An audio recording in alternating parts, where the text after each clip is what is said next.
All right, let's go to Tickety-Boo News.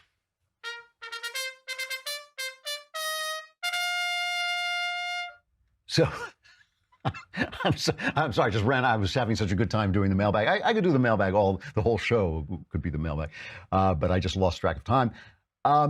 So here's something that is actually, I think, a really positive development. Joy Behar on The View, who to me is just, she's a dope. I mean, I just find her to be a dope. But she said something about Mike Pence and his Christianity that was genuinely offensive. And let's play the original, what she originally said. Do we have that? One thing to talk to Jesus. It's another thing when Jesus talks to you. Exactly. Okay, well, that's different. That's different. That's called mental illness, if I'm not correct. That's mental illness, if I'm not correct. If I'm not mistaken, she meant to say, but she was mistaken. And real credit to the Media Research Center. It's one of our favorite sites here. We use their videos all the time. I don't always give them credit because it just slows things down. But the Media Research Center does wonderful work keeping track of the mainstream media and their biases. And they just mounted a campaign to get her to apologize to Pence and to all Christians, because it's a stupid, insulting thing to say.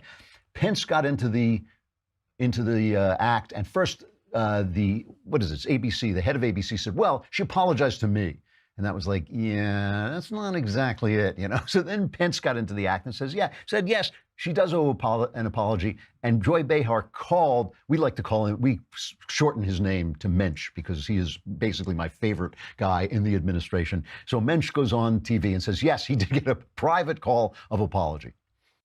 You know, I give Joy Behar a lot of credit. She picked up the phone, she called me, she was very sincere, and she apologized. And one of the things my faith teaches me is grace. Forgive as you've been forgiven. So does mine, but I'm not as good at it as you. Well, look, but I said to Joy, of course I forgive you. That's part of my faith experience. But I did encourage her, and I'm still encouraging her, to use the forum of that program or some other public forum to apologize to tens of millions of Americans who were equally offended by what she and makes me question the sincerity of it.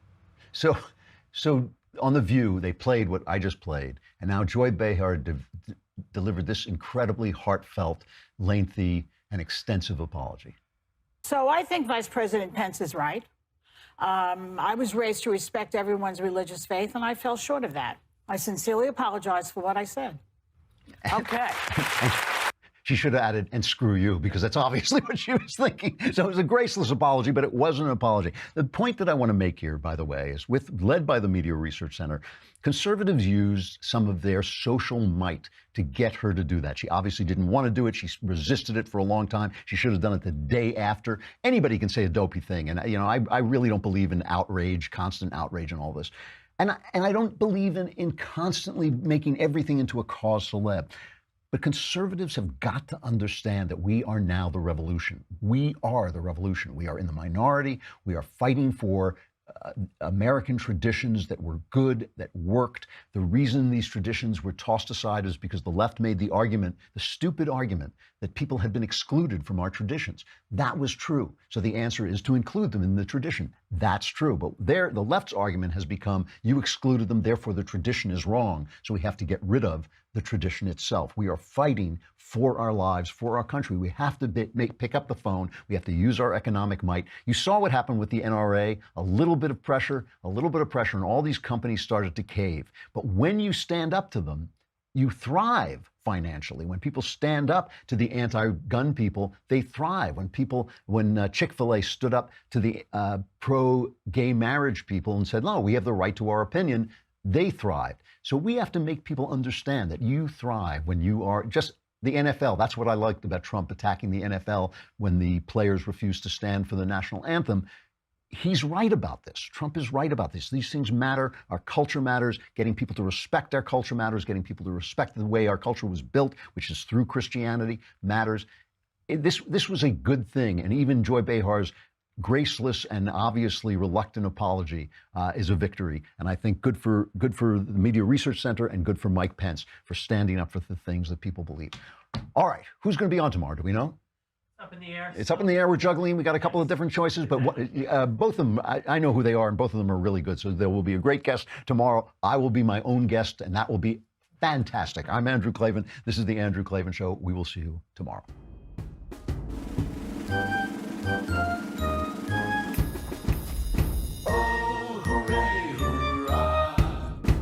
The Andrew Klavan Show is produced by Robert Sterling. Executive producer, Jeremy Boring. Senior producer, Jonathan Hay. Our supervising producer is Mathis Glover. Technical producer, Austin Stevens. Edited by Alex Zingaro. Audio is mixed by Mike Cormina. Hair and makeup is by Jesua Alvera. And our animations are by Cynthia Angulo and Jacob Jackson. The Andrew Klavan Show is a Daily Wire Forward Publishing production. Copyright Forward Publishing 2018.